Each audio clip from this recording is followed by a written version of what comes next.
ओम साई राम दोस्तों। तो ये है मेरा शिरडी में डे 2। सुबह-सुबह थोड़ा-सा रेस्ट करने के बाद हम लोग 6 बजे उठ गए थे, क्योंकि हम लोगों को ये था कि यार जितना हम छाँव में दर्शन कर लेंगे ना उतना ठीक है, क्योंकि अगर मंदिर में भीड़ हुई ना तो धूप में थोड़ा-सा ज़्यादा परेशानी हो जाएगी। तो सब बच्चे तैयार हो गए थे। सबसे पहले हम नीचे चाय पीने के लिए पहुँच गए थे, क्योंकि आप सबको तो पता है बिना चाय के तो हमारा दिन शुरू होता ही नहीं है। उसके बाद जतस्से का सामान कुछ ऊपर रह गया था तो मैं लिफ्ट में फटाफट वो लेने गई।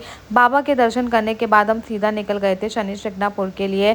जैसा कि आप सबको पता है कि बाबा के मंदिर में मोबाइल बिल्कुल भी अलाउड नहीं है, तो मैं वहाँ की क्लिप तो नहीं ले पाई थी, क्योंकि मैंने अपना फ़ोन जो है वो होटल में ही छोड़ दिया था। फिर यहाँ पर हम लोग निकल गए थे शनि शिंगणापुर के लिए। शनि शिंगणापुर में फ़ोन अलाउड है, तो मैं आप सबको दर्शन ज़रूर करवाऊँगी। गाड़ी पार्क करके हम लोग गए थे अंदर। उसके बाद यहाँ पर जो है ये आपको अगर पता होना तो शनि शिंगणापुर में एक मान्यता है कि अगर मामा अपने भांजे के साथ मिलकर यहाँ पर सरसों का तेल चढ़ाता है ना, तो उनकी मन्नता ज़रूर पूरी होती है। और बाय लक इस बार ही हमारे तीनों बच्चे अपने मामा के साथ ही आए थे, तो तीनों ने मामा के साथ ही तेल चढ़ाना था।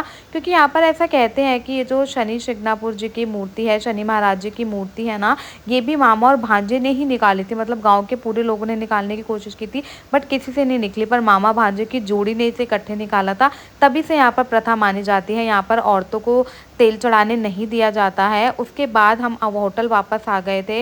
होटल वापस आने के बाद हमारे यहाँ पर साईं धाम में ना साईं पालकी निकलती है हर वीरवार को, क्योंकि वीरवार आप सबको पता है बाबा का दिन होता है। साईं पालकी में मेरे बच्चों ने भी बहुत ज़्यादा एंजॉय किया और मैं यहाँ पर उनको रिकॉर्ड कर रही थी। पालकी निकलने के बाद यहाँ पर हो रही थी मेरे बाबा की आरती। बाबा की आरती सबसे पहले मम्मी पापा ने करी, फिर धीरे धीरे हम सब ने करी, बच्चों ने भी करी। वहाँ पर प्रसाद वगैरह खाया। फिर हमें किसी ने बताया कि यहाँ पर पास में नया ज़ूडियो खुला है। अब यार शॉपिंग की बात और मैं वहाँ पर ना जाऊँ ऐसा तो हो ही नहीं सकता। फिर मैंने पापा को बोला यार मुझे यहाँ की कलेक्शन तो ज़रूर देखनी है, क्योंकि ऐसी जगहों पर ना कलेक्शन ज़्यादा बिकती नहीं है। दिल्ली में तो सब कुछ ही आउट ऑफ स्टॉक हो जाता है। फिर फटाफट से हमने ज़ूडियो से करी शॉपिंग, देन हम वापस आ गए थे साईं धाम। डिनर का टाइम हो ही रहा था, तो मैंने सोचा बच्चों को नीचे ही खेलने दिया जाए, कौन दोबारा ऊपर जाएगा रूम में, फिर बच्चों को नीचे लाएगा, तो बेटर है थोड़ा सा ये लोग बाहर खेल ही लेंगे।